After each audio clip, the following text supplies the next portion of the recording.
नमस्कार, मैं Amit cafe show 24 की जो पहल है, जो प्रोग्राम हमने शुरू किया है, उसकी एक दूसरी सीरीज में आज हम आपके सामने प्रस्तुत हैं। और हमारे साथ जो हम इस सीरीज को शुरू किया है जमीनी हकीकत, और आज हम बात करेंगे जमीन की जुड़ी समस्याओं, जो समस्या लॉकडाउन के और इस कोरोना काल में आ रही हैं, उस पर। हमारे साथ जयपुर से पुष्पा माई जुड़ी हैं, जो किन्नर महासभा की अध्यक्ष हैं। नमस्कार पुष्पा जी। नमस्कार जी। विशाल सिंह गुजरात से हमारे ब्यूरो हेड और पूरा गुजरात संभालते हैं, विशाल सिंह जी। नमस्कार। नमस्कार सर। क्या हाल चाल है विशाल जी? बस सर बढ़िया। पश्चिम यूपी से अभी दौरे पे हैं प्रशांत त्यागी, और जयपुर स्टूडियो से दीक्षा, जो हमारे इनपुट हेड हैं। और इनपुट हेड का मतलब ये हुआ कि जितनी भी इंफॉर्मेशन यूपी से, गुजरात से, बिहार से, एमपी से आएगी तो वो दीक्षा के पास आएगी, और दीक्षा वो है जो है वो स्टूडियो तक पहुंचाती है। तो इसके अलावा दो हमारे जो ग्राउंड रिपोर्टर हैं, कैलाश जी, टॉम, और सुरेंद्र सुरेंद्र जी। माथुर जी। शुरुआत करते हैं हम लोग प्रशांत त्यागी से, क्योंकि बहुत नाम आ रहा है कि यूपी के हालात बहुत खराब हैं, और सब कहते हैं कि सब अच्छा चल रहा है। तो क्या हालात हैं यूपी में? सर जी, अभी 7 दिन का हमारा दौरा था। मेरठ, मुजफ्फरनगर और गाजियाबाद, मोदीनगर, 4 जगह हमने सर्वे किया। मेरठ के अंदर मेडिकल कैंपस है, उसके अंदर की ग्राउंड रिपोर्ट अभी ये बताई जा रही है कि 50% कोरोना पेशेंट रिकवर हुए हैं। गाजियाबाद के अंदर 200 से अधिक गांव के अंदर कोरोना पहुंच चुका है। समस्या हेलो। ये है कि क्या वहाँ मेडिकल सुविधाएं हैं?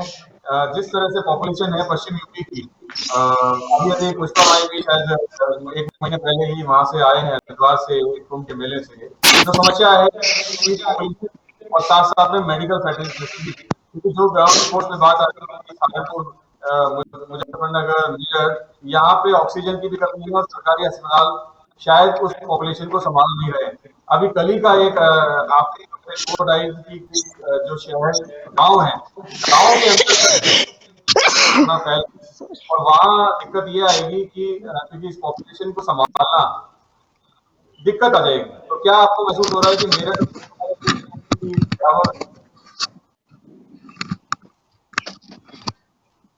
प्रशांत? आवाज सर क्लियर नहीं आई, थोड़ा दोबारा बताएंगे? मैं ये कहना चाह रहा हूँ कि जो स्थिति यूपी की है, जहाँ पे हालात में बहुत ही खराब है, ये दीक्षा वहाँ जी, आवाज बंद कर लीजिए। दीक्षा की आवाज, हाँ आपको आवाज आ रही है? हाँ जी। इसके हालात,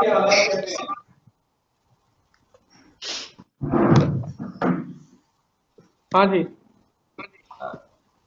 आपकी कनेक्टिविटी हम बाद में करते हैं, जब कनेक्टिविटी ठीक होगी। विशाल जी, गुजरात की बात की थी, कंवर जी ने बहुत कुछ डेफिनेशन दी कि गुजरात में लॉकडाउन नहीं लग रहा है। मैंने कल भी एनालाइज किया, जितने बीजेपी शासित प्रदेश हैं वहां पे कोरोना को बहुत हल्के तौर पे लिया जा रहा है। कारण क्योंकि ऐसा महसूस हो रहा है कि केरल जो है वो लॉकडाउन लगा सकता है, कर्नाटका जो है लॉकडाउन लगा सकता है, राजस्थान ने परसों से एक संपूर्ण लॉकडाउन 14 दिन का लगाया है, जिसे इस चेन को तोड़ा जाए। क्या आप मानते हैं कि गुजरात सरकार ऐसा स्टेप क्यों नहीं उठा रही?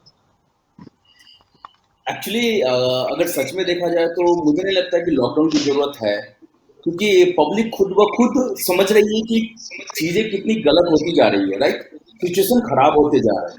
तो हमें दोनों चीज देखना है, सेफ भी रहना है और कोरोना को भी हराना है। राइट, हमारा इकोनॉमिकली बंद भी ना हो, क्योंकि अगर हम लॉकडाउन करते हैं तो मेंटली हमें आ जाता है कि हम लॉकडाउन में बैठे हैं। अगर हम उसी को प्रिकॉशन के थ्रू करते हैं, अगर हम करते हैं कि हाँ हमें काम करना है, हमें कुछ चाहिए, राइट, तो अगर मैं अगर सोचता हूँ कि मुझे कमाना है, दैट मीन्स कि मेरे से रिलेवेंट जितने लोग हैं वो सबके सबका घर चलेगा। तो कोरोना है, we have to fight with the safely. और ऐसा नहीं कि गुजरात में लॉकडाउन नहीं है, वन टाइप ऑफ लॉकडाउन है जहाँ पे पब्लिक क्राउड जा रही है, जैसे कि दुकान या चाहे मॉल, या चाहे थिएटर, या शॉपिंग सेंटर, या कुछ भी हो, जहाँ पे वॉकिंग ज्यादा हो रहा है, तो उनको गवर्नमेंट ने बंद कर दिया है। तो that means one types of this is a lockdown. हाँ, कॉमर्शियल खुले हुए हैं, जहाँ पे बिजनेस से रिलेटेड जो कॉमर्शियल बिल्डिंग है, ऑफिस वगैरह हैं, उनका 50% 25% मैन पावर के साथ अलाउड किया हुआ है। तो Gujarat government is really great because of कि उन्होंने दोनों चीज मैनेज किया है। एक, कोरोना को भी कंट्रोल किया है। दूसरा, मेरा मार्केट वैल्यू, मेरा बिजनेस कम ना हो, उसको भी उन्होंने ध्यान रखा है। तो कॉमर्शियल ओपन रख के उन्होंने फाइनेंशियली स्ट्रॉन्ग रखा है, और पब्लिकली शॉप बंद करके उन्होंने कोरोना पे कंट्रोल किया है। इस बीमारी का सबसे बड़ा जो हथियार है वो है कम्युनिकेशन, आपस में एक दूसरे का से दूरी मेंटेन रखना। आप कहते हैं कि व्यापार भी शुरू होगा और साथ साथ में हम लोग जो है कोरोना पे भी पूरी तरह से प्रोटेक्शन कर पाएंगे। लेकिन ये समस्या अगर पंजाब के साथ नहीं है और राजस्थान के साथ है, ऐसा नहीं हो सकता, क्योंकि ये समस्या सबके साथ है। और बिल्कुल। जितनी जितनी तरक्की हॉस्पिटल सिस्टम है या जितनी चीजें मेडिकल फैसिलिटीज हैं वो सरकारों के हाथ में नहीं रही हैं, क्योंकि अचानक जो है वो बहुत ज्यादा संक्रमण का दौर फैल गया है। तो हमारी गवर्नमेंट उस ग्रुप से आती है, उस सर्किल से आती है जहां हम खुशियों की बात करते हैं, लेकिन हर तरफ दुख छाया हुआ है।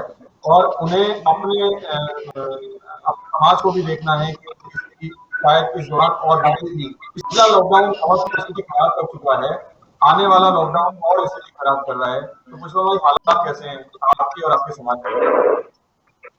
देखो, अभी देखिए, जिस तरह सरकार ने लॉकडाउन लगाया और उस लॉकडाउन को बाद में वापस एक्सटेंड किया है, चलो एक्सटेंशन हुआ है, पर क्या जो गरीब तबके के लोगों के लिए सोचा सरकार ने? क्योंकि जब सरकार ने लॉकडाउन लगाना बहुत अच्छी बात है, कोरोना के जीत पाना है, पर उस कोरोना से पहले जो फाइनेंशियली या मेंटली या हरेसमेंट जो क्राइसिस होता है समाज के साथ में, उसको वहां कितना तक हम रेशियो कम कर सकते हैं? आप उनका इकोनॉमिक तो खत्म है ही, क्योंकि वो रोजमर्रे का शादी ब्याह या ट्रेन बैगिंग करके सिग्नल मांग करके करता है, वो उसका खत्म हुआ ना। आपने उसको रोजी रोटी दी और एक तरह से बंद कर दिया, तो कहां से उसका हो पाएगा? क्योंकि किस तरह बोले? देखो, अगर आज मैं घर में बैठी तो सबसे बड़ा मेंटली डिप्रेशन में आ रही हूँ कि मेरा रोजगार नहीं है, कुछ नहीं है।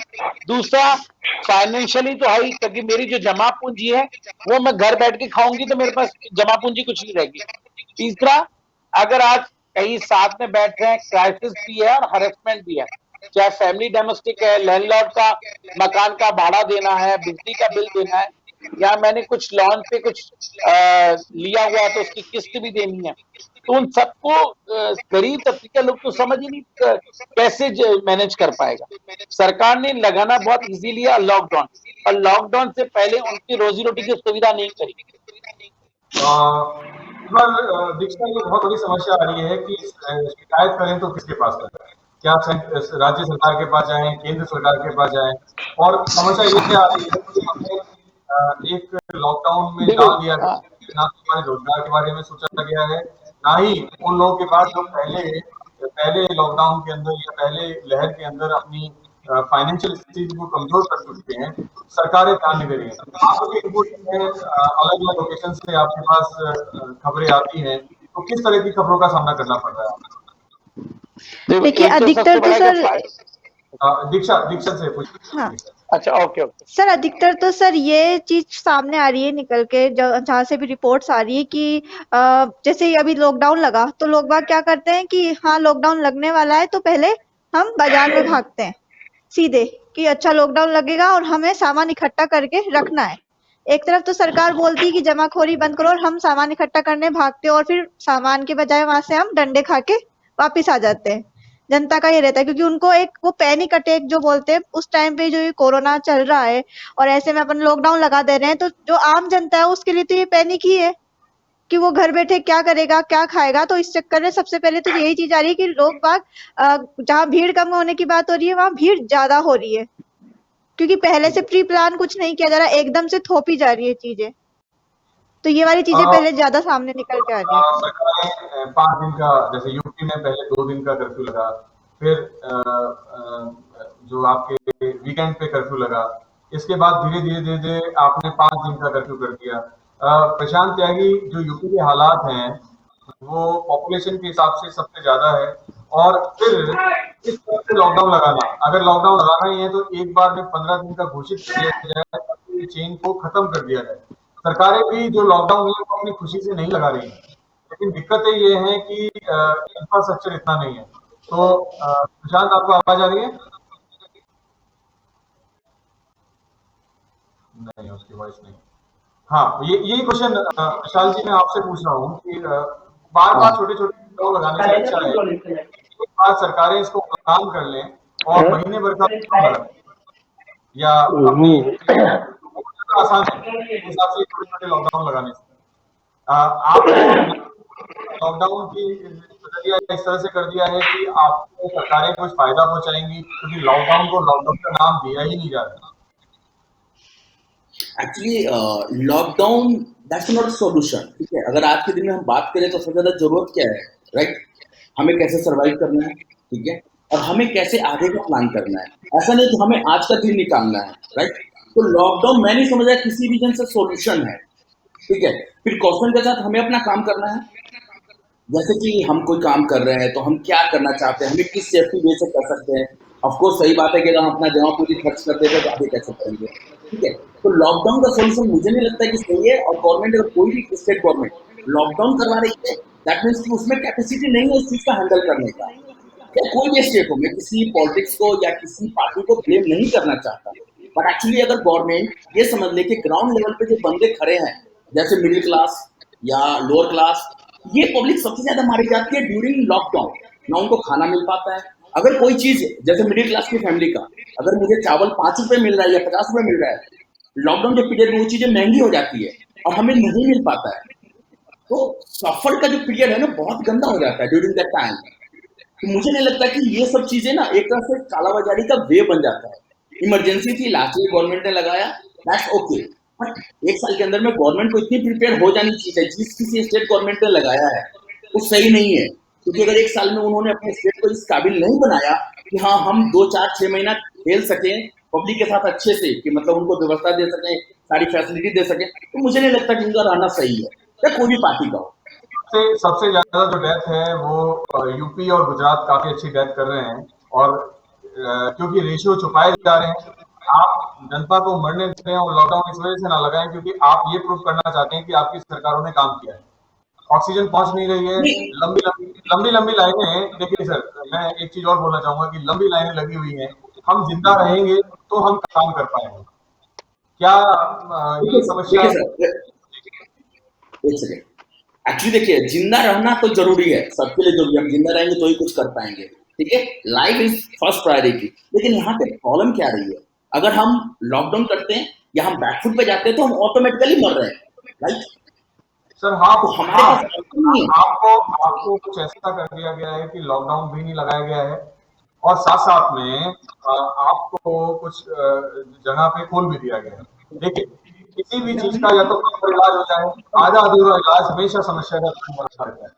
और जैसे पुष्पा माई जिन समाज से आते हैं, वो समाज में आपको खुला भी नहीं छोड़ा जा रहा है, आपको रिस्ट्रिक्ट भी किया जा रहा है, और साथ साथ में आपको कमाने का मौका भी नहीं दिया। तो वो लोग कहाँ जाएंगे पुष्पा भाई?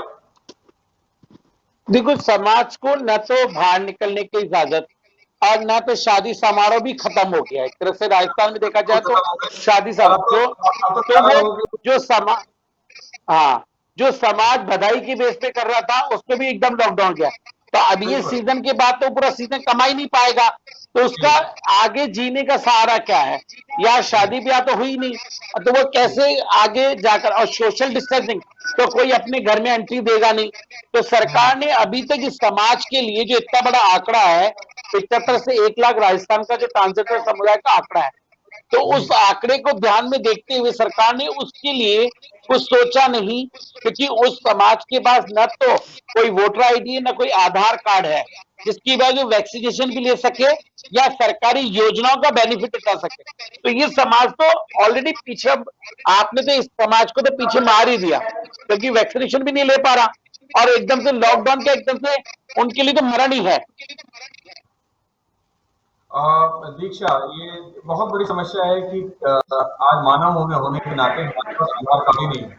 आज वैक्सीनेशन के लिए आधार कार्ड चाहिए, राशन के लिए आधार कार्ड चाहिए, और आप देखिए कि उस समाज को क्या दिक्कत आ रही होगी जहाँ पे उसे चलने ही नहीं दिया जा रहा है।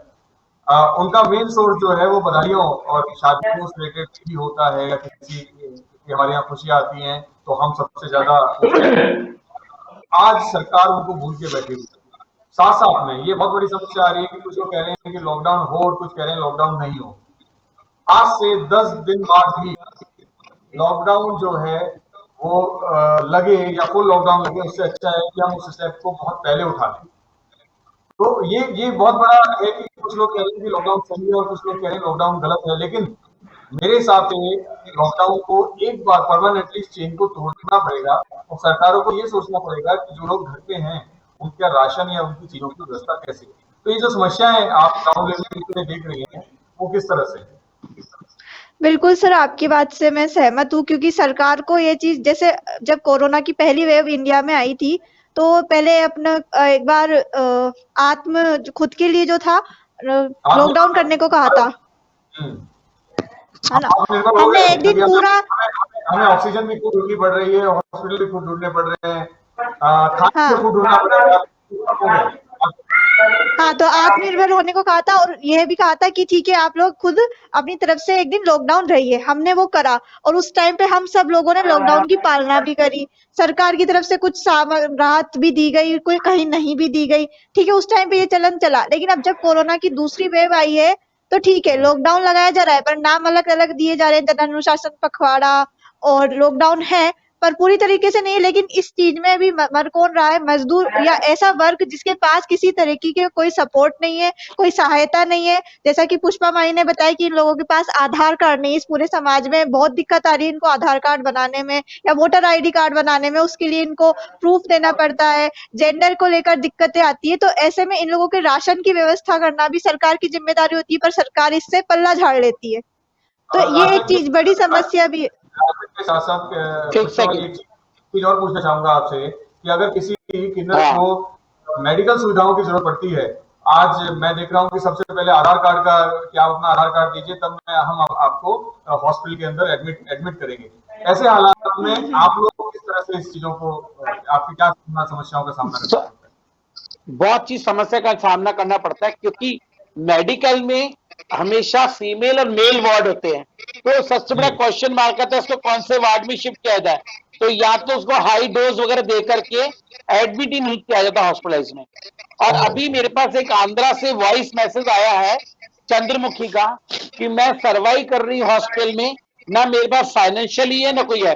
अभी हमारे ग्रुप में कहीं वो उसका वॉइस मैसेज आया और हम जो सब उसकी हेल्प करने को तैयार हो रहे हैं। ये तो एक चंद्रमुखी का केस आया हमारे सामने, बाकी ऐसे बहुत सारे केसेस जो हमारे सामने आ ही नहीं पाते हैं, क्योंकि हमारा समाज अवेयर नहीं है, एजुकेटेड नहीं है, ताकि वो कैसे कहाँ अप्रोच कर पाए वो नहीं कर पाता, सर्वाइव करके मर ही जाता है। जयपुर में या राजस्थान में कितनी आबादी है किन्नर समाज की? देखो, अभी तक वैसे सेंसर डाटा 75 से 1 लाख का आंकड़ा है। अभी तक वो जनगणना प्रॉपरली नहीं हो पाई है। जब तक प्रॉपरली जनगणना हो तब पता। राजस्थान की बता रहे हैं? हाँ, राजस्थान की। जयपुर में लगभग कितने हैं? जयपुर में लगभग 5,000 के 5,000 के। अभी शायद कुछ दिनों पहले आपसे मेरी व्हाट्सएप पे बात हो रही थी कि आप इनके राशन की व्यवस्था कर रहे हैं, इनकी खाने की व्यवस्था कर रहे हैं, तो आप कैसे मैनेज कर रहे हैं इन चीजों के लिए इस लॉकडाउन के अंदर की अपने समाज के लिए? मैंने बहुत सारे जो भामाशाह हैं, कुछ डोनेटर्स हैं, उनसे हमने बात करके राशन का अरेंजमेंट किया और उनसे अभी भी मैंने बात करी किसी ऑर्गेनाइजेशन से कि उन्होंने अभी हमें 150-200 किट भिजवाने का है। तो ऐसे बात चल के इधर से करके मदद कर मांगी जा रही है। जी, मैं शुभ 24 की तरफ से ये कहना चाहूंगा कि पुष्पा माई और हमारी बीच में भी एक कम्युनिकेशन हुआ है और हम चाहेंगे कि हम एक पूरा अभियान चलाएं किन्नर समाज के लिए, जिसमें हम लोग खाने की और बाकी व्यवस्था शुभ 24 जितनी हेल्प कर सकता है या जिन लोगों के साथ ये करा सकता है, हम पुष्पा माई के साथ इस अभियान को छेड़ेंगे। व्हाट्सएप नंबर है हमारा और नीचे कॉन्टेक्ट नंबर लिखे आ रहे हैं। अगर किसी को भी किसी भी तरह की समस्या हो आपके खाने की, हॉस्पिटलाइजेशन की या बाकी चीजों की, तो वो हमसे संपर्क कर सकता है। प्रशांत, आपको वॉइस आ रही है या नहीं आ रही है अभी भी? हेलो। प्रहलाद जी, आपको जी सर। प्रहलाद जी, आप टोंक से आते हैं, तिरपलू से। हाँ सर। आप टोंक टोंक डिस्ट्रिक्ट से हेलो। आते हैं? हेलो। जी सर। टोंक टोंक डिस्ट्रिक्ट का टोंक क्या डिस्ट्रिक्ट में सीन है? पीपलू तहसील है। तिरपलू तहसील है। पीपलू क्या हालात तहसील। है आपके गांव के? हालात कैसे हैं कोरोना के भी? सर गांव के हालात बदतर हो रहे हैं। रोज कम से कम एक दो बॉडी आ रही है। सबसे ओह, समस्या ये हो रही है कि जो घुमक्कड़ जाती है ना, छोटी जाति, कालबेलिया है, लुआरिया है, ये है जो रोज के रोज खाते हैं, रोज कमाते हैं, जी। उनके साथ हालत बदतर हो रहे हैं। जो क्या? काश्तकार है या फार्मर है, उनके पास तो क्या है, गेहूं भी पैदा हो गए, सब कुछ पैदा हो गए, मगर जो रोज लाभ कमाते हैं, रोज खाते हैं, उनके लिए तकलीफ है। पिछले साल आपको तो क्या यहाँ हुआ था पास, इन क्योंकि आप एक ग्रामीण परिवेश से आते हैं, तो हॉस्पिटल की हालत कैसी है? अगर मैं आपके तहसील में बात करूं। हॉस्पिटल में सर, हॉस्पिटल की स्थिति है, जो हमारे छोटे डॉक्टर ना प्रैक्टिस करते हैं, जी उनके लाइन लगी हुई है, बड़े डॉक्टर तो देखते नहीं। तो जी जो छोटे तवज्जे के डॉक्टर है ना, वो देखते हैं, अच्छा कर रहे हैं, मेहनत कर रहे हैं, जी तोड़ मेहनत कर रहे हैं, उनको भी एक तरह सा जोश होना चाहिए, बहुत अच्छा काम कर रहे हैं। जो छोटे तवज्जे के डॉक्टर है ना, जो प्रैक्टिस करते हैं, वो जी जान से मेहनत कर रहे हैं सब, जी जी जी जी। और बढ़िया मेहनत कर रहे हैं, जी जान से कर रहे आपके तहसील में पॉपुलेशन कितनी है? हैं। हमारे लगभग कुछ आइडिया? ग्रामीण, हमारे गांव में पॉपुलेशन है लगभग 8-10 हजार। 8-10 हजार। और आप कह रहे हैं कि रोजाना आजकल में जो है एक आध दो डेथ होती रहती है, तो ग्राउंड लेवल की स्थिति बहुत खराब है। एकदम रोज। क्या मेडिकल जी सुविधाएं सर। पूरी तरीके से मिल पा रही हैं? मेडिकल सुसाइड सर, आदमी की खुद की लापरवाही की से हो रहा है ज्यादा सर। नहीं, आपको क्या खुद की मेडिकल सुविधाएं लापरवाही मिल से पा रही जान। हैं? क्या सर? मेडिकल सुविधाएं मिल पा रही हैं सरकार की तरफ से? हाँ, मेडिकल सुविधा टोटल मिल रही है, बराबर मिल रही है। आप मिल रही है। विशाल पुलिस जी, हम बात प्रशासन करें। की वजह से क्या है, बाहर निकलना बंद। जी, मैं शायद आप गुजरात को पूरा देख रहे हैं, और कहीं ना कहीं एक बहुत बड़ी समस्या आ रही है कि एक बार, कम से कम हम एक बार इस चेन को तोड़ें। वो चेन की टूट जब सकती है जब ऑल ओवर इंडिया में एक तरह का रूल रेगुलेशन हो, वन नेशन वन पॉलिसी। अब दिक्कत बार बार यही आ रही है कि कोई स्टेट कभी किसी को ब्लॉक कर देता है, कोई स्टेट कभी ब्लॉक कर देता है। स्टेट के पास पावर्स नहीं है, पैसा नहीं है, और वो अपनी जनता के पास कुछ भी जो है खाने की या बाकी समस्याओं पे ध्यान नहीं दे पा रही है। हमारे पास ऑक्सीजन नहीं है। देखिए, ऑक्सीजन के अलावा हमारे पास, मैं बहुत पुष्पा माई से पहले भी मेरी बहुत बार डिस्कशन हुआ है, बड़ा एक समस्या है कि हम अपने लोगों को अलग थलग कर रहे हैं, और उनको ना आधार कार्ड दे रहे हैं, ना उनको हम असल में हम उनको इंसान मानते ही नहीं, क्योंकि हम उनको आधार कार्ड नहीं दे रहे हैं, तो यानी कि वो जीवित इंसान है ही नहीं। इस देश में जो हम 21वीं 22वीं सदी में बात कर रहे हैं, और हमारे लिए जो बेसिक जो रिक्वायरमेंट है वो हमारी पूरी नहीं हो रही है, तो हमें सबसे पहले अपनी बेसिक रिक्वायरमेंट पूरी करनी पड़ेगी। सरकारों को अपने खजाने खोलने पड़ेंगे। सरकार पैसा बचाने के लिए नहीं होती है, सरकारें प्रॉफिट कमाने के लिए नहीं होती हैं। सरकारें इस वजह से की जाती हैं ताकि वो जनता की हेल्प कर सकें। लेकिन पहली बार एक ऐसा ऐसा एहसास हो रहा है कि हम सिर्फ वोटर हैं, हम सिर्फ टैक्स पेयर हैं, हम जिंदा हैं तो हम टैक्स दे रहे हैं। मैं एक रिपोर्ट देखी कि वैक्सीनेशन के अंदर भी, वैक्सीन का भी हम टैक्स ले रहे हैं, जीएसटी वैक्सीन पे भी लगा रहे हैं। इसके साथ साथ हम पेट्रोल के, डीजल के रेट कम नहीं कर रहे हैं, क्योंकि हमें उस पर टैक्स देना है। इसके साथ साथ हम खाने वाली जितनी भी चीजें हैं जो पिछली बार थी वो उससे दोगुनी रेट पे आ गई हैं। क्या ये सरकारों का काम है? देखिए अमित जी, एक बात मैं सच में बोलना चाहता हूँ, ठीक है, क्योंकि जो गवर्नमेंट में आए हैं, जो पॉलिटिक्स में है, या चाहे जो प्रशासन में है, जो कोई भी है, वो जो भी कर रहे हैं, बट एज ऑफ नाउ, आज के दिन में हमारे पास जो प्रॉब्लम आई है ना, ठीक है, तो हमें क्या करना चाहिए, उस प्रॉब्लम को एक साथ मिलके, पूरी कंट्री एक सर, साथ मिलके उसके लिए। यही तो दिक्कत है कि हम एक साथ नहीं है। नहीं वही, केंद्र सरकार अगर कुछ हम और नहीं सोच है, रही है, राज्य सरकार कुछ तो और एक सोच बात रही है। बताइए, जी, एक बात बताइए, एक फैमिली है, हर फैमिली में हर मेंबर एक जैसा नहीं हो सकता, राइट? कोई गुस्से वाला होता है, कोई प्यार वाला होता है, कोई सॉफ्ट कॉर्नर होता है, हर टाइप के होते हैं, फिर भी वो फैमिली चलती है ना। तो कहने का मतलब है कि क्यों इंडिया एक फैमिली नहीं हो सकती? सर ये स्टेट बहुत में बड़ी बांट दिया है, बहुत आई एग्री। बहुत बहुत बहुत बड़ी दिक्कत है डिस्ट्रिक्ट कि में बांट अगर दिया, अगर आई एग्री। अगर अगर कोई काम अच्छा हो रहा है तो हमारा फैमिली का सबसे बड़ा मेंबर आ जाता है और कहता है ये काम मैंने अच्छा किया है, वो फ्रंट पे खड़ा हुआ नहीं, है। बुरी लेकिन तरह आज से हम होना चाहिए। आज हम फैमिली के उस मेंबर को नहीं देख रहे हैं, जो समस्या हम सब समस्या के अंदर बैठे हुए हैं। आपके पास चलिए एक सवाल रोजगार मैं नहीं पूछता है। हूँ आपसे, जी, एक सवाल पूछता हूँ। आज कोरोना आया है, राइट? ये सर हमारे कोरोना आज फैमिली नहीं के आया। किस मेंबर को कोरोना लगेगा, कोरोना ये नहीं 1 साल पता। पहले आ चुका है। नहीं हम सर, 1 साल बहुत से नहीं, कोरोना एक से सर लड़ मैं रहे हैं। दोस्त, जब से कोरोना आया है तब से बात कर रहा हूँ कि कोरोना आया है, हमारे फैमिली में किस मेंबर को कोरोना होगा हमें नहीं पता ना, राइट? हमारे फैमिली में इंडिया के किस मेंबर को कोरोना होगा हमें नहीं पता, लेकिन हम जानते हैं कि कोरोना है। अगर हम सब एक साथ हो जाए तो क्या कोरोना की हिम्मत है हमें हरा के? नहीं है। तो हमें क्या करना चाहिए, चाहे जो भी बंदे हो, छोटे बड़े, पैसे वाले गरीब, सबको मिलके एक साथ इसके खिलाफ तो लड़ना ही है, पहली चीज। अब दूसरी बात, बोलिए। हेलो, जी, बोलिए बोलिए सर। हाँ, तो मेरे कहने वाला है कि अगर हम सब एक साथ मिल जाते हैं तो हम इसको आसानी से कर सकते हैं। बिल्कुल सही बात है, बड़े लोग छोटे को दबा रहे हैं क्योंकि कहीं पे डॉक्टर नहीं मिल रहे, कहीं पे हॉस्पिटल नहीं मिल रहे, क्योंकि ऐसी व्यवस्था, ऐसी प्रॉब्लम हमारे देश में इससे पहले कभी नहीं आई थी, हम उसके लिए तैयार नहीं थे। अनसर्टेन आया है, राइट? तो अनसर्टेन अगर कोई भी चीज, कोई बाहर अगर हमारे घर में आएगा तो हम क्या करेंगे? वी हैव टू फाइट, हमें लड़ना पड़ेगा। इसका मतलब थोड़ी है कि हम घर के लोगों को इल्जाम देंगे, एक बार जीत जाए देन विल फाइट, ना कि भाई किसकी गलती थी, विल फाइंड देम। बट विशाल फिलहाल जी हमें लड़ना विशाल जी एकजुट विशाल होकर। जी विशाल जी बस एक सरकार हम सेकंड, इसमें जी जी बोलिए, पुष्पा जी आप बोले। मानती हूँ कोरोना एक साथ फाइट करना है, पर कोरोना 1 साल पहले आ चुका था। क्या सेंट्रल या स्टेट गवर्नमेंट ने जागी नहीं कि सेकंड वेव आने से पहले हमें उससे कैसे लड़ना है? बात इसकी आ रही है, यह नहीं कि कोरोना आ गया, कोरोना आ गया है, पर कोरोना में सेकंड स्टेज आने से पहले हमें उसका कैसे सामना करा। All state equal right and equality की बात हम करें तो समानता पूरा इंडिया की जो गवर्नमेंट है वो एक होकर के काम करती, तो मेरे को नहीं लग रहा सेकंड वेव हमारे इंडिया के अंदर होती। बहुत बढ़िया बिल्कुल बहुत नहीं बढ़िया आती, बहुत बढ़िया। नहीं बिल्कुल नहीं आती। अगर गवर्नमेंट प्रशासन अगर अपनी एक्टिविटी करते तो ये नहीं आती, लेकिन कंडीशन क्या है, अब आ गई है, right? So we have to fight.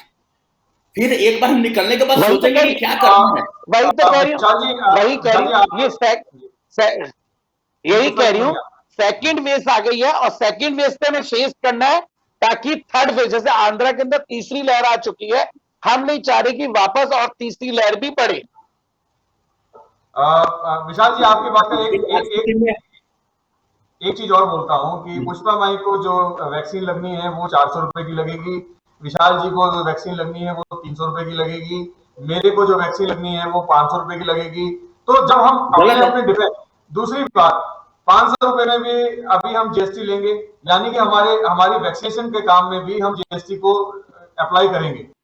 आप दो बातें कर रहे हैं, सरकारें बात कर रही हैं बिजनेस करने की, धंधा करने की। आज पेंडेमिक है, आज वो फ्री ऑफ कॉस्ट आनी चाहिए। सरकार ने सबको छोड़ दिया है कि जिस राज्य सरकार को जिस मार्जिन पे जो मिलती है वैक्सीन मिलती है वो अपनी सरकारों को लगा लीजिए।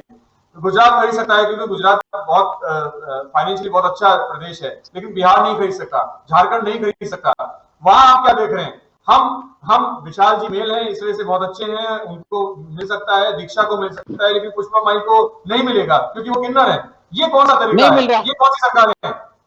ये कौन सी सरकार है? सरकार वही जब आप वन नेशन वन चीजों की वन पॉलिसी की बात करते हैं तब तो आपको नहीं देखा जाता, जब आपको वोट लिए ये जाते हैं बहुत तब बुरी तो बात है, नहीं किया जाता। ये बहुत बुरी बात है कि एक देश में एक तरह का रूल नहीं है, ये होना चाहिए। आपने जो बोला मैं क्यों उससे नहीं है? 100% करता हूँ कि क्योंकि हाँ, सेंट्रल गवर्नमेंट ने अपना पल्ला झाड़ दिया है। जो भी केंद्र सरकार, जो भी स्टेट गवर्नमेंट अपना जैसे जैसे काम करना चाहती है वो चल ले। आपने कहा कि हम परिवार हैं, हम परिवार नहीं बचे क्योंकि परिवार का जो मुखिया था वो है ही नहीं है, वो है ही नहीं है। उसने कह दिया है कि सब चलिए अपना बात अपना करिए। राशन अपने आप लेके आए। दीक्षा आप क्या अगर कहना परिवार चाहेंगे? का मुखिया अगर परिवार का मुखिया अगर थोड़ा सा डिस्टर्ब चल रहे हैं तो क्या हमारा काम है उनको सपोर्ट करना या नहीं है? सर, चाहे हम कोई भी हो, सपोर्ट कर मैं रहे हैं अपने ना, घर की बात हम करता आप हूँ। निर्भर हैं, हमारे हम अपने परिवार को बचा रहे हैं, हम अपने मरने वाले को लेके जा रहे हैं, हम हॉस्पिटल के बाहर धक्के खा रहे हैं, हम कहाँ किसी को कुछ कह रहे हैं, और हम कह भी क्यों नहीं सकते, क्योंकि वो सरकार हमने चूज करी है और हमारा कहने का अधिकार है। दीक्षा। बिल्कुल। क्योंकि सर देखिए, बिल्कुल मैं आपकी बात से इसमें सहमत हूँ, क्योंकि जब अपनी पहली वेव आई थी कोरोना के अपने देश में, तो संपूर्ण लॉकडाउन हुआ था, जिसमें सभी लोग अपने अपने घरों में थे, सब लोग पैक थे, कोई नहीं गया था, खाली फ्रंट लाइन वर्कर्स जो अपने मेडिकल स्टाफ है, पुलिस है, यही काम कर रहे थे, और ये भी सेफ्टी के साथ अपना पूरा ध्यान रखते हुए। लेकिन हमने कई फ्रंट लाइन वर्कर्स को इस टाइम पे खोया। अब इस टाइम पे भी जब सेकेंड वेव आई है, उससे बीच में हमें हमारी सरकारों को ये स्टेप लेना चाहिए था कि आगे जो वेव आएगी उसके लिए उनको तैयार रहना चाहिए था। और सेकेंड वेव के अंदर भी चाहते तो केंद्र सरकार और राज्य सरकार मिलकर या तो पूर्ण लॉकडाउन करती, या फिर पहले की तरह ही पहले भी ये फैसला राज्य सरकारों पे छोड़ दिया जाता कि राज्य सरकार ही करे। लेकिन पिछली बार जैसे राज्य सरकार और केंद्र सरकार मिलकर संपूर्ण लॉकडाउन लगाया और कोरोना को काफी पीछे छोड़ा था। अब देखिए सेकेंड वेव में कैसे बहुत सारे आंकड़े बढ़ते जा रहे हैं कोरोना के। क्यों? क्योंकि लॉकडाउन की जो कोरोना की स्थिति है और लॉकडाउन की स्थिति राज्य सरकारों पर छोड़ दी गई है कि आप जानो आपका काम जाने। और मोदी जी ने, जो हमारे प्रधानमंत्री है, देश के मुखिया प्रधान है, उन्होंने खुद ने पल्ला झाड़ लिया है कि नहीं, अब ये स्थिति मेरी नहीं है, ये राज्य सरकारों पर है, अब तुम संभालो तुम्हारे घर की। राजस्थान स्टेट जिसका रेवेन्यू टूरिज्म से आता है, साथ साथ खनन से आता है, और उसके पास रेवेन्यू के कोई बहुत बड़े संसाधन नहीं है, क्योंकि वो गुजरात की तरह एक बिजनेस क्लास लॉबी से नहीं आता है। अशोक गहलोत को मैं मानता हूं कि सरकार में होने के बाद भी उन्हें ये बहुत टफ डिसीजन है कि आप 15 दिन अपनी जनता को कमरों में बंद कर दें। उनका भी रेवेन्यू खराब हुआ होगा, उनको भी ये डिसीजन लेते हुए बहुत मुश्किल हुई होगी उस वक्त, जब उन्हें ये भी पता है कि मेरी सरकार अस्थिर है, मुझे बार बार सरकार बचाने की भी जद्दोजहद करनी पड़ रही है। ऐसे मामले में कुछ स्टेट अपने आप को इतना कॉन्फिडेंस मान के चल रहे हैं कि कोरोना या तो उनके लिए नहीं है, जैसे अभी बहुत से एग्जांपल आए कि बहुत से एमएलए ने कहा कि कोरोना है ही नहीं, और बाद में पता चला कि उनकी डेथ कोरोना से ही हो गई। सर, ये बीमारी है, ये स्टेट देख के नहीं आएगी, ये और चीजें देख के नहीं आएगी, ये बीमारी है, और हमें इस बीमारी का संसाधन भी यही है। हम एड्स के लिए बात करते हैं कि एड्स एक बीमारी थी, और वहां सीधा ये था कि सेक्सुअल जो है वो आपकी कॉम्बिनेशन नहीं होनी चाहिए, उससे इम्यूनिटी पावर कम हो जाती थी और लोगों की डेथ होती थी। सिमिलर तौर पे ये सांस से आने वाली बीमारी है, और ये दूरी से ही ठीक हो पाएगी। पुष्पा भाई, मैं जब से आपसे मिला हूँ, और बड़ा अजीब सा महसूस होता है कि किसी को मानव ही ना माना जाए, किसी को उसके मौलिक अधिकार ही ना दिए जाएं, और आप जैसे कुछ लोग जो इस व्यवस्था को तोड़ते हुए इतनी इतनी पढ़ाई और इतना एजुकेशन करने के बाद कैसे उस समाज को समझा पाते होंगे, कि कैसे उन समाज को संभाल पाते होंगे, आपको क्या समस्या आती है समाज के साथ? देखो, अभी समस्या तो शुरू से ही है। जहाँ आज हम सोशल डिस्टेंसिंग बात कर रहे हैं, इस समाज से तो 1100 साल पहले डिस्टेंसिंग रखी गई थी, तो मेरे लिए डिस्टेंस की बात करी नहीं सकती, क्योंकि सबने अलग कर दिया था कि आज हम समाज से दूरी बनाते थे। मेरे से समाज ने तो पहले दूरी बनाते थे, और आज दूरी मेरे रोजगार पे भी दूरी है, आज मेरे रोजी रोटी पे भी दूरी है, कि मैं अपनी रोजी रोटी का साधन भी जुटा नहीं पा रही। जहां पर समाज को सुप्रीम कोर्ट के जजमेंट के बाद में भी आज भी डिपार्टमेंट को मुझे समझाना पड़ता है ट्रांसजेंडर लोग कौन है, क्योंकि इतना बड़ा सुप्रीम कोर्ट का डिसीजन आने के बाद, टीजी बिल आने के बाद या टीजी एक्ट आने के बाद में भी लोगों को मुझे अवेयरिंग करनी पड़ती है कि अभी हमारा एक गरिमा गृह स्टार्ट होना है, तो मैं उसका मकान ढूंढने निकलती हूँ। जहां मकान देखती हूँ, मुझे मकान देने के लिए कोई तैयार नहीं होता, जबकि उसका पैसा मैं 35 से 40 हजार रुपये बिहेव करने वाली हूँ। सेंट्रल गवर्नमेंट का प्रोजेक्ट था, पर कहीं मकान मुझे अवेलेबल नहीं हो पा रहा। तो इस सिचुएशन में भी हमें कई जगह लोग देखते नहीं था, हम ट्रांसजेंडर्स को मकान नहीं दे सकते हैं, नहीं हम जाए, तो इस समाज जाएगा कहाँ? वापस बस्तियों में ही अपना शेल्टर होम स्टार्ट करेगा, या जाके झुग्गी झोपड़ी में स्टार्ट करेगा? तो समाज पर दूरियां तो सरकार की तरफ से कोई पहल हुई है इस दौरान जब लॉकडाउन लगा दिया गया है, तो क्या सरकारी महकमा या सरकारी लोग या कुछ जनप्रतिनिधि आपसे जुड़े हैं कि आपको किस तरह की नहीं, समस्या आ रही है? ऐसा नहीं है।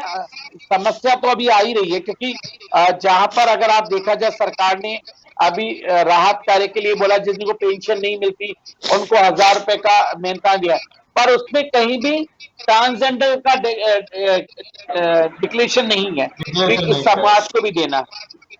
तो अब अगर मैं पेंशन लेती नहीं, क्योंकि मेरे पास पेंशन के लिए पेपर ही नहीं है, तो मैंने उस कैटेगरी के अंदर आती नहीं, पर फिर भी हमने पहल करी। लास्ट लॉकडाउन में भी हमने प्रिंसिपल सेक्रेटरी से बात करके और कुछ कमेटी के लोगों को हेल्प करी। तो अभी मेरी ये कोशिश जारी है। और दूसरा, हमारी ग्लोबल वर्ल्ड बैंक से भी जो वर्ल्ड बैंक से जो पैसा आ रहा है, वो भी समाज को तो कोशिश कर रहे हैं कि उनको राशन या डोनेट, जिस तरह अमेजोन कार्ड या फ्लिपकार्ट या रिलायंस कार्ड दें, ताकि वो अपनी ग्रोसरी ले पाए। बहुत बहुत समय पहले हमारी पुष्पा माई आपसे बात हुई थी और हम चाहते थे कि यही शासन प्रशासन जो आज एक समाज को अलग थलग मान के बैठा हुआ है, इस शासन प्रशासन को आप जी जुड़े। और जल्दी हम एक प्रोग्राम लेके आ रहे हैं, जिस प्रोग्राम में आप शासन प्रशासन से अपने बारे में भी पूछेंगे और हमारे बारे में पूछेंगे, क्योंकि मैं बराबर। किन्नर ना मान के आपको एक मानव मानता हूं और हम लोग एक ही हैं। लिंग अलग होना या धर्म अलग होना, उससे काम नहीं चलेगा। आपको शासन प्रशासन को झिझोड़ना पड़ेगा। साथ साथ में शुभ 24 आपके साथ खड़ा हुआ है कि आप उस प्रशासन के साथ अपनी बात को रख सकें और साथ साथ हमारी बात बहुत को रख बहुत सकें। बहुत जी, बहुत शुक्रिया हमारे आपका साथ अमित जी, कि धन्यवाद। आपने शुभ चैनल ने मुझे इतना बड़ा प्लेटफॉर्म दिया, ताकि मैं शासन प्रशासन से अपनी बात को रख सकूं। जी, हम आज ही डिसाइड करेंगे और कल शायद कल से या परसों से प्रोग्राम एक शुरू हो रहा है, जिसमें लीड कर रहे हैं पुष्पा भाई शासन प्रशासन से ये पूछते हुए कि हमारे हालात कैसे हैं। हमारे साथ दिनेश जी और जुड़े, दिनेश कुमार जी, आवाज आ रही है? हाँ जी सर।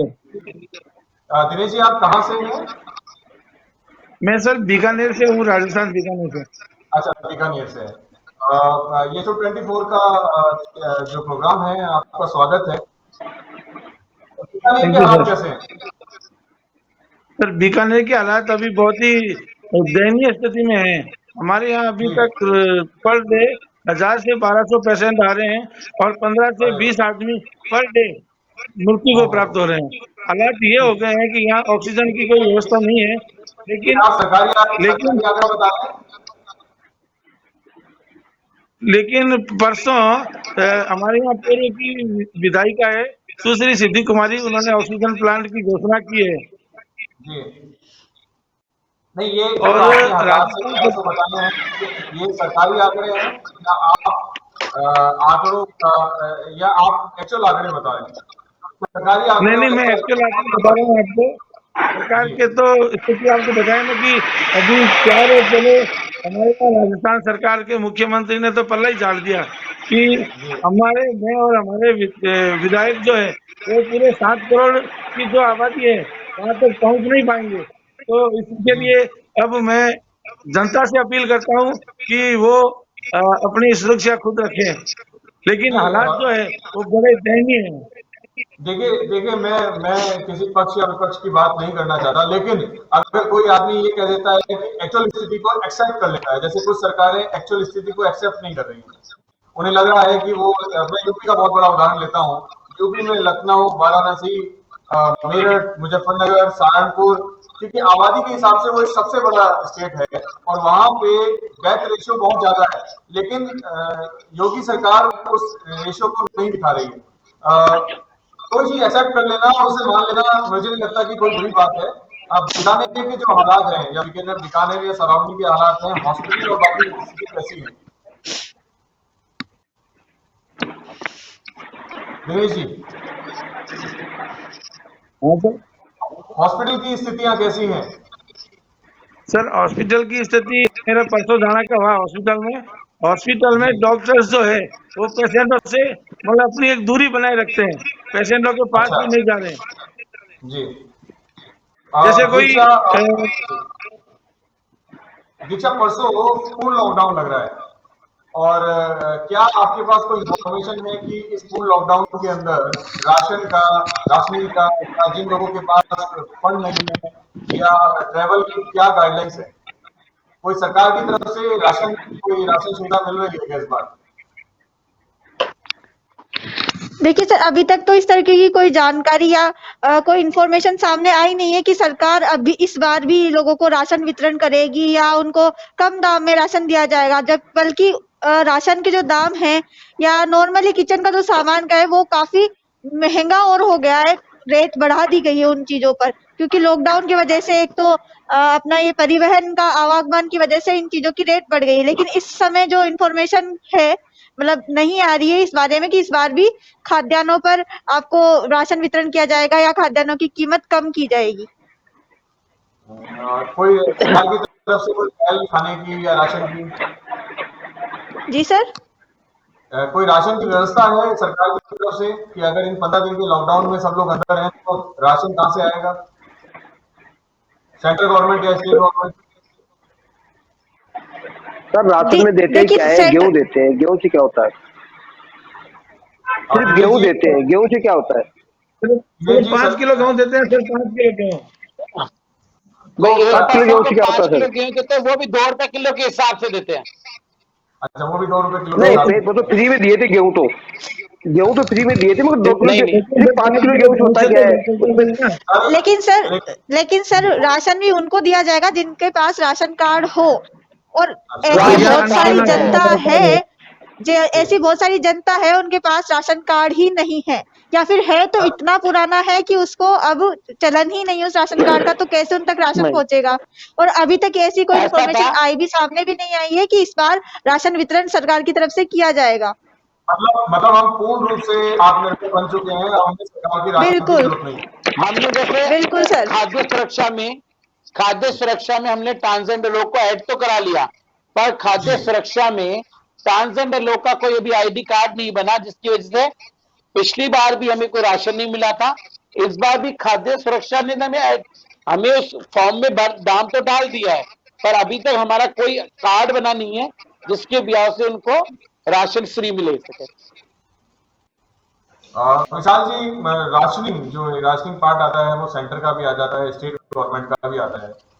चलिए हम किसी भी सरकार के पक्ष में बात नहीं करते हैं, क्योंकि सबकी अपनी अपनी सोच है, सबकी अपनी अपनी समझ है, लेकिन हम जाए तो जाए कहाँ? हमें खुद पे डिपेंड रहना पड़ेगा, हमें अपने आप को इतना स्ट्रॉन्ग बनाना पड़ेगा, आत्मनिर्भर बनना पड़ेगा। आपने कहा आत्मनिर्भर not in a system, on your self. आप अपने ऊपर करो, ठीक है। आप एक बात बताओ, अगर एक ही ड्राइवर होता है, हर गाड़ी का अलग अलग उसको कहते हैं सैलरी मिलती है। मर्सिडीज चलाने वाले का कॉस्ट ज्यादा होता है, ऑल्टो जो चलाता है उसका कम होता है, बस जो चलाते हैं अच्छा होता है, ट्रक चलाते हैं। किसने किसको स्टॉप किया है कि तुम मर्सिडीज की गाड़ी मत चलाओ, राइट? ये पता है, हम इल्जाम दूसरे पे लगाते हैं, बट एक्चुअली ना हम खुद को रोक रहे हैं। हम खुद को इम्प्रूव करना नहीं चाहते, हम क्या करते हैं, गलती ढूंढते हैं। किसमें? सामने वाले में, दूसरे में। बट क्या हमने कभी ट्राई किया? देखिए मैं आपको, हम किसी की गलती नहीं ढूंढ रहे हैं। पुष्पा माई या उनके और लोग जिनके पास मैं तो किसकी गलती ढूंढूंगी? हम किसी मैं तो गलती ढूंढने क्या जाऊंगी, क्योंकि यहाँ पे ईश्वर ने मुझे भेजा है, मैं किसके पास जाऊंगी? मैं वहां नहीं, मैं आपकी बात नहीं कर रहा। मैं मतलब आप जिस चीज के लिए फाइट कर रही है, एक्चुअली मैं फाइट कर रही है, राइट? आप गवर्नमेंट के साथ, आप सिस्टम के साथ उस चीज को स्ट्रीमलाइन करना चाह रही है। That means you are on a right stage, जहां पे आप सही से फाइट कर रहे हैं। तो मैं वही तो बात करी, यहाँ सोसाइटी मेरी नहीं है, या सरकार मेरी नहीं है, या समाज मेरा नहीं है, तो आखिर जाए तो कहाँ जाए? विशाल जी गलती किसी की ढूंढने लायक नहीं रहे हम लोग। मैं आपको ये कहा कि आज से 10-12 दिन पहले मैंने अपनी माता जी का मेरा देहांत हुआ है। हमें मेडिकल फैसिलिटीज तरीके से नहीं मिली, हमें ऑक्सीजन नहीं मिली। हम जो पावरफुल समझते हैं अपने आप को कि हम ये कर सकते हैं और हम वो कर सकते हैं, हमें ऐसे लगा जैसे कि हम परेशान काल, जो बहुत पुराना काल आता है जिसमें आदमी अपने आप सर्वाइवल अपनी ढूंढता है, वो स्थितियां पैदा हो गई हैं। अपने से कुछ कांग्रेस मानसिकता के आते हैं और कुछ बीजेपी मानसिकता के आते हैं, लेकिन इससे हमारी निजी जिंदगी में कोई फर्क नहीं पड़ने वाला है। हमारे हालातों में कोई फर्क नहीं पड़ने वाला है। पर ये जब हमें यहाँ आत्मनिर्भर ही रहना है, जब हमें आत्मनिर्भर ₹2.5 लाख इकट्ठे किए थे।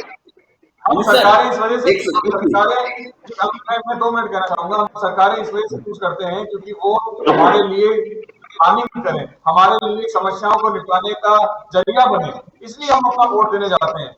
इसलिए वोट देने नहीं जाते हैं कि हमें ऑक्सीजन की खूब ढूंढनी पड़ेगी, हमें राशन की खूब ढूंढना पड़ेगा, हमें खाना भी खुद खाना पड़ेगा, हमें डॉक्टर के उपचार करनी पड़ेगी। उसके बाद हमारे पास पैसे नहीं है तो हमें लॉकडाउन के अंदर बैठ जाना पड़ेगा। वहां हमें कोई 2 रोटी देने को तैयार नहीं है। सोचिए, हमें से बहुत से लोग थोड़े बहुत कैपेसिटी रखते हैं, लेकिन जिनके पास पैसा नहीं है उनके पास राशनिंग कहाँ से आएगी। मैं बार बार मतलब मेरा मन बड़ा अजीब सा महसूस होता है कि हम बड़ी खुशी से एक व्यक्ति को पैसा देते हैं कि मैं बहुत से कि अगर पुष्पा माई मेरे पास आते हैं तो मैं कहूंगा कि मेरे लिए कुछ मांग लीजिए, लेकिन वो खुद ही इतने परेशान हैं कि वो दूसरे के लिए क्या मांगे, उनको कुछ नहीं मिल रहा है। और हम इंसान को इंसान नहीं मान रहे। हमारी हमारी जो मानसिकता है वो समाज के अंदर राजनीतिक दलों के अंदर ही बनी रह गई है। हम एक दूसरे की हेल्प भी नहीं कर पा रहे हैं। ये समस्याएं कहाँ आती है कि हमारे लिए कोई सेंट्रलाइज पॉलिसी क्रिएट की गई है। ऐसी सेंट्रलाइज पॉलिसी, आज आधार कार्ड हमारा वैलिड है, वो राजस्थान में भी वैलिड है, वो यूपी में भी वैलिड है, वो गुजरात में भी वैलिड है। तो ऐसी पॉलिसियां क्यों नहीं बनी अभी तक? 8 साल के, चलिए हम किसी प्रशासन की बात करते हैं, 8 साल तक सेंट्रल ने ऐसा कोई प्लानिंग क्यों नहीं करी जिस प्लानिंग के अकॉर्डिंग में सभी को हम सेंट्रल विस्टा बना सकते हैं, बड़ी संसद भवन बना सकते हैं, लेकिन हम 5 लाख या 4 लाख समाज को नहीं संभाल सकते क्योंकि हमारे पास ये पॉलिसी है ही नहीं। ये कौन सा तरीका है? सर हमने 2.5 लाख रुपए इकट्ठे किए थे, 2.5 लाख रुपए इकट्ठे किए थे ऑक्सीजन के लिए, मगर यार निवाय मालूम किया तो ये कहा अब खाली ऑक्सीजन नहीं है हमारे पास, हम कहाँ से भरवाएं? इकट्ठा भी हो सकता है, चंदा भी इकट्ठा कर सकते हैं वो लोग। अरे असल में हम बटे हुए ये है हैं, समस्या। मानसिकता से पहला जी हम लोग बट गए हैं, हम लोग सामाजिक रूप से जब हमें अमित जी, जब हमें आत्मनिर्भर रहना है तो हम क्यों टैक्स देंगे, हम क्यों सरकार को वोट देंगे? जब हमें जीना, अगर मैं आज 1970 पे ईश्वर ने हमें बना रखा है, जल पानी वायु सब फ्री है, ठीक है, तो मैं क्यों टैक्स दूंगी? जब सरकार मुझे कुछ दे नहीं पा रही तो सरकार को मैं वोट क्यों दूंगी, उस सरकार को मैं टैक्स क्यों दूंगी? खाद्य सुरक्षा, मेडिकल सुरक्षा, आपकी जीने की सुरक्षा, आपकी बोलने की आजादी, सब कुछ इन्हीं है। जब घर का मुखिया अगर पल्ला झाड़ देगा तो बाकी लोग जाएंगे कहाँ? बिल्कुल बिल्कुल कोई एक जोधपुर सेकंड, लाई चाहते हैं अगर घर का मुखिया पल्ला झाड़ देगा पत्रकार तो कोई ना कोई बंदा खाता होना चाहिए उस न्यूज से लाइन। मेरे कहने का मतलब है आपने बहुत ट्राई किया और आप ट्राई कर रहे हैं, मतलब आप काम कर रहे हैं। पुष्पा माई है, वो कर रही है कि उनको जगह चाहिए, right? She is fight for that. आप अमित जी, आप क्या कर रहे हैं? आप तैयारी कर रहे हैं किस चीज के लिए? कि मैं कुछ लोगों की हेल्प कर सकूं, राइट? मैं कुछ बनूं ताकि मैं कुछ लोगों, आप अपने ऊपर होने की कोशिश कर रहे हैं, राइट? अगर आज के दिन में आप प्राइम मिनिस्टर होते तो आप क्या करते? लोगों की हेल्प करते ना, राइट? आपके पास पावर नहीं है इसलिए आपने किसी की हेल्प नहीं करता, लेकिन अगर आपके पास पावर हो जाए तो आप हेल्प करेंगे ना? मैं अगर प्राइम मिनिस्टर बनता तो मैं पहले चुनाव में लड़के पहले अपनी जनता को संभालता। मैं प्राइम मिनिस्टर बनता, मैं प्योर, लेकिन मैं पहले मंदिर ना बना के पहले अपनी रोजगार के बारे में सोचता। आज हम किसी से भी बात करते हैं, अगर इंडिविजुअली हम पुष्पा माई से बात करेंगे, आपसे बात करेंगे, या प्रहलाद जी या दिनेश जी या दीक्षा से बात करेंगे तो रोजगार खत्म हो चुके हैं। अभी भी सुबह मेरे पास एक पत्रकार आए और वो बहुत दूरी से आए, करीबन उनकी उम्र 55 से 60 साल की उम्र की थी, और वो सबसे पहले उन्होंने जब ऑन द रिकॉर्ड तो बात नहीं करी, ऑफ द रिकॉर्ड बात करी कि सिर्फ खाने को नहीं है, सर आगे बेरोजगारी इतनी सामने दिख रही है, हम क्या करें और क्या ना करें। हमें रोजगार ढूंढना पड़ेगा, हमें काम ढूंढने पड़ेंगे। हमें ये नहीं ढूंढना पड़ेगा कि हम किस देश से आते हैं, किस धर्म से आते हैं, किस देश से आते हैं, कितनी डेवलपमेंट हमारा हुआ है। मैं फिर बीजेपी सरकार को इसको लिए ब्लेम नहीं कर रहा हूँ, मैं इस बात पे बात कर रहा हूँ कि हमारी तकनीक क्या है, सोच क्या है। और ऐसे में पुष्पा इंडिविजुअल अपने आप में कितना काम कर पाएंगी जब उनकी भी एक लिमिटेशन होगी, उनके भी कुछ दानदाता होंगे जो लिमिट तक उनका साथ दे पाएंगे। लेकिन अगर दानदाता खुद अपने आप में परेशान है तो किसान कैसे दे पाएगा? तो समस्या हुआ, यहाँ अब आ अभी रही हुआ कर जो अभी हुआ कि जो लास्ट टाइम जिन्होंने मेरी मदद करी, मैंने उनको फोन किया, उन्होंने साफ मना कर दिया कि इस बार हम आपकी मदद नहीं कर पाएंगे। हुआ। पुष्पा जी, आपको पता ही है कि माता जी का देहांत हुआ है अभी कुछ दिन पहले, और मैं चाहता हूँ कि मैं परसों कुछ रकम आपके पास भिजवा रहा हूँ। मोस्ट मैं वेलकम। मैं बजाय दान दक्षिणा देने के मैं चाहता हूँ कि उन लोगों के काम आए जिन लोगों को वाकई उसकी जरूरत है। तो मैं परसों से आपकी शुरुआत करता हूँ। एक छोटा छोटा स्टेटमेंट और ले लेते हैं प्रोग्राम को, हम जब इसकी खत्म करने से पहले। क्या समस्याएं हैं और क्या उसकी आपके हिसाब से उनका हल होगा? हम 2-2 सेकंड में या 3-3 सेकंड में सभी लोग बोलेंगे। दीक्षा पहले आप। सर मेरे हिसाब से तो देखिए, जैसे मैंने पिछला लॉकडाउन देखा था, उसमें हम सब लोगों ने, मतलब जनता ने बहुत ज्यादा सपोर्ट करा था। तो इस वक्त भी सिर्फ मुझे लगता है कि जनता को ही पहल करने की जरूरत है, क्योंकि सरकारों को तो हमने देख लिया कि कौन क्या कर सकता है। अब जनता को ही अब आगे बढ़ने की जरूरत है। वो ही अपनी तरफ से लॉकडाउन करके या अपने ऊपर ही निर्भर रहकर इस चीज को ब्रेक कर सकती है, कोरोना को ब्रेक कर सकती है। तो सबसे पहले हमें खुद पर ही डिपेंड होना पड़ेगा और खुद ही के ही माइंड से काम करना पड़ेगा। हमें दोष देने के बजाय पहले खुद को सुधारना पड़ेगा, क्योंकि हम तो निकल जाते हैं कभी वॉक के बहाने, कभी किसी बहाने, तो हम तो निकल जाते हैं। पहले हम तो सुधरे, तभी हम दूसरों को दोष दे सकते हैं। पुष्पा भाई, आपके पास क्या समस्याएं आ रही हैं और क्या हल हो सकता है आपके साथ? देखो, मैं ये अच्छा लॉकडाउन होना, इसको कोरोना की चैन को तोड़ना, पर क्या उससे पहले चाहे आदमी भूखमरी से नहीं मरेगा, उसके लिए कोई रोजी रोटी तो है ही नहीं, साधन तो जुटाना पड़ेगा ना। अगर उसके रोजी रोटी के संविधान कर पाए कि जैसे पिछले लॉकडाउन के अंदर कुछ समाज सेवी ने हमारे कम्युनिटी उनके डोर स्टेप तक, हमने के बड़े बड़े कैंप लगा करके भीड़ को इकट्ठा, उनके डोर स्टेप पे जाकर के हमको कुछ ग्रोसरी का सामान दे पाए, ताकि वो अपने डोर स्टेप से बाहर नहीं आ पाए। विशाल जी, आप क्या कहना चाहेंगे कि समस्याएं किस तरह की हो सकती है, उनका हल क्या हो सकता है? क्योंकि ये समस्या गुजरात की नहीं है, गुजरात की, यूपी की नहीं है, ये सार्वजनिक समस्या है। तो इसके बारे में जो हल होगा वो भी ऐसा होगा जो सभी के लिए इम्पोर्टेंट हो। सरकार की अपनी माली हालत बहुत कमजोर है। इस दौरान में या इस चीजों में आप क्या कहना चाहेंगे? सर देखिए, मैं एक ही चीज बोलूंगा अभी, जो सबसे ज्यादा जरूरी है, हम सबको साथ में लड़के पहले कोरोना को हराना है।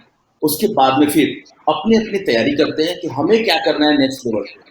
हमारे साथ अगर हमारी फैमिली, मेरे फैमिली मतलब मेरे मम्मी पापा, मेरे भाई बहन, मेरी family, then my city, my district, my state, then my country, right. अगर हमने अपनी फैमिली तैयार की तो हम कंट्री तैयार कर रहे हैं। तो पहले हमें अपनी फैमिली तैयार करनी है, फैमिली को सिक्योर करना है, फिर डिस्ट्रिक्ट को, फिर स्टेट को, फिर कंट्री को, तो हमारा देश अपने आप सही हो जाएगा। लेकिन उससे पहले अभी आज के टाइम पे सबको एक साथ लड़के मिल के कोरोना से पहले लड़ना है और सबकी जिंदगी बचानी है और ऊपर वाले से दुआ करनी है कि हाँ, कोई भी इंसान ना मरे और एटलीस्ट भूखे और हॉस्पिटल में जाके या कोरोना की वजह से तो ना मरे। जैसे pray to God. Kailash ji, आप पीपल से, गाँव से आ रहे हैं, आपको क्या लगता है इसका हल क्या होना चाहिए? गाँव की स्थिति किस तरह से सुधार होनी चाहिए और आपका क्या सुझाव होगा इस कोरोना में? सर सरकार की तो क्या व्यवस्था हो पाएगी, ऐसा गांव में पहुंच ही नहीं सकता है। बड़े शहरों में रास्ते खत्म हो जाता है। गांव के ही लोगों को आगे आएंगे, कुछ संस्थाएं इन्वेस्ट करेंगे तो ही कुछ हो सकता है। बाकी जो रोज लाते हैं, रोज कमाते हैं, उनके लिए बड़ी बात है। हमारे लिए तो क्या है, अपन तो बड़े काश्तकार है या बड़े लोग हैं, उनके लिए तो कोई जरूरी नहीं है। जो रोज लाते हैं 50 रुपए का तेल, लून, मिर्ची, तेल, हल्दी, धनिया, जीरा लाके 50 रुपए में काम चलवाते हैं, उनके लिए है इम्पोर्टेंट। दिनेश जी, क्या बीकानेर के हालात कैसे सुधार होंगे बिना सरकार को कुछ बोले हुए? सर वही मैं भी क्या है कि यही कहना चाहूंगा कि लोगों को अपनी खुद की सुरक्षा खुद को ही करनी है और इसके लिए स्वयंसेवी संस्थाओं को आगे आना चाहिए, जिससे वो उनके राशन सामग्री की व्यवस्था कर सके।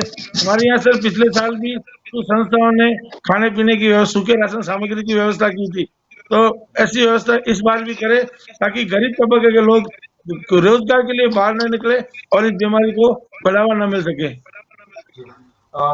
सभी का धन्यवाद। सभी लोगों ने पूरे का पूरा समय दिया हमें। लेकिन जैसा दिनेश जी ने कहा कि स्वयंसेवी संस्थाएं काम करें या बाकी लोग जो है साथ देने की सभी की क्षमता चाहते हैं, लेकिन सबकी आर्थिक पहलू बहुत कमजोर हो गए हैं, अब हिम्मत नहीं रही है। पहले हालात में सब लोगों ने बढ़ चढ़ करके काम लिया, लेकिन मैं देख रहा हूँ कि आज की स्थिति में कोई एक आटे का या एक तेल का टिपा भी देने को तैयार नहीं है, क्योंकि हमारी 1 साल के अंदर हमारे हालात खराब हो गए हैं, सरकारों से हमारी उम्मीदें खत्म हो गई हैं, हम असहाय हैं, हमें इस बार फिर उस अंधेरे में डाल दिया गया है कि जहां लॉकडाउन शब्द यूज होना शुरू हो गया है। और भगवान करे लॉकडाउन सिर्फ 14 दिन का ही हो, लेकिन अगर हम विशेषज्ञ की राय माने या बाकी चीजें माने तो ये लॉकडाउन फिर हमारा लंबा जाएगा। 2 महीने का ये सूखा, हमें फिर दूसरे अगले की तैयारी करनी पड़ेगी कि थर्ड वेव कब आएगी और हम कब सही होंगे। मेरा सभी लोगों का धन्यवाद कि सब लोगों ने इतना समय दिया। कल हम कोई डॉक्टरी पैनल लेके आ रहे हैं जिसमें अलग अलग डॉक्टर्स जो हैं वो अपनी एक राय देंगे। नोएडा से हमारे साथ कुछ लोग जुड़ेंगे, हमारे डॉक्टर पैनल जुड़ेंगे। गुजरात से हम कोशिश करेंगे कि गुजरात का एक डॉक्टर का पैनल हमारे साथ आए। दीक्षा कल हम कोशिश करेंगे कि हम सही राय अपनी तरह से जनरेट कर सकें। और मेरा इस प्रोग्राम का विशेष रूप से पुष्पा माई को बुलाने का सबसे बड़ा रहा कि हम इनके साथ कुछ साथ में सहयोग कर सकें, काम कर सकें। हमारे लॉकडाउन हमें ना रोक पाए, हमें कोई समस्या ना रोक पाए, और शुभ 24 पुष्पा माई और उनके समाज के साथ खड़ा रहे। आपको ये निवेदन है कि जितनी जल्दी हो सके शासन प्रशासन को हिलाने के लिए पुष्पा माई को तैयार करें, और उन्हें अपनी पावर, जैसे हनुमान को हमेशा हनुमान जी को बताया जाता था कि आपके अंदर शक्ति क्या है, ऐसे आपको पुष्पा माई को जगाना पड़ेगा और शासन प्रशासन को हिलाने के लिए तैयार होगा। धन्यवाद आप सभी लोगों का। धन्यवाद।